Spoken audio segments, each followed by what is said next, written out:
नमस्ते और स्वागत है। आज हम भारतीय इतिहास के सबसे दर्दनाक और महत्वपूर्ण अध्यायों में से एक जलियांवाला बाग हत्याकांड की सच्ची कहानी जानेंगे।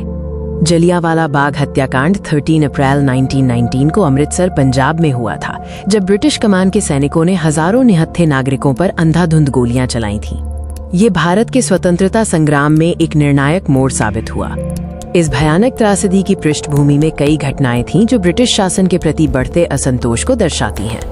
1919 की शुरुआत में ब्रिटिश भारत सरकार ने रूलेट एक्ट्स लागू किए, जिससे युद्धकालीन शक्तियों का विस्तार हुआ और लोगों को बिना मुकदमे के हिरासत में रखने की अनुमति मिल गई। इस कदम ने देशव्यापी विरोध को जन्म दिया।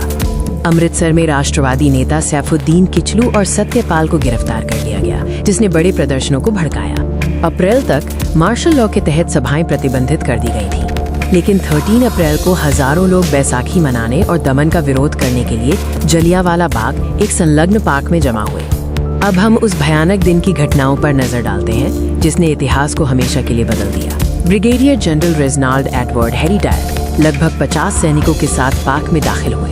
उन्होंने एकमात्र निकास को अवरुद्ध कर दिया, जिससे भीड़ के पास भागने का कोई रास्ता नहीं बचा। बिना कोई चेतावनी जारी किए डायर ने भरी भीड़ पर 10 to 15 मिनट तक फायरिंग का आदेश दिया। लगभग 1650 राउंड गोलियां चलाई गईं। इस गोलाबारी में सैकड़ों पुरुष, महिलाएं और बच्चे मारे गए और घायल हुए।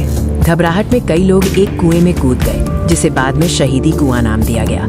इस नृशंस हत्याकांड ने पूरे देश को झकझोर कर रख दिया। आइए देखते हैं इसकी तात्कालिक प्रतिक्रियाएं क्या थीं।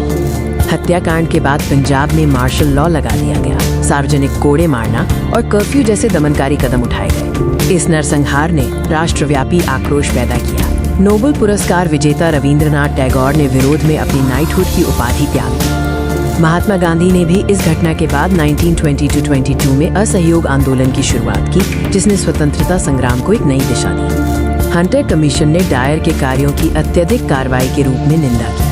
फिर भी वो ब्रिटिश शाही वफादारों के लिए एक नायक बने रहे। जलियांवाला बाग हत्याकांड की विरासत आज भी भारतीय स्वतंत्रता संग्राम में एक अमिट छाप छोड़ती है। 1951 में जलियांवाला बाग स्थल को एक राष्ट्रीय स्मारक बनाया गया। ये बुलेट के निशानों वाली दीवारों और शहीदी कुएं को संरक्षित करता है। इस त्रासदी ने उपनिवेशवाद विरोधी एकता को बढ़ावा दिया और भारतीय स्वतंत्रता संग्राम को मजबूत किया।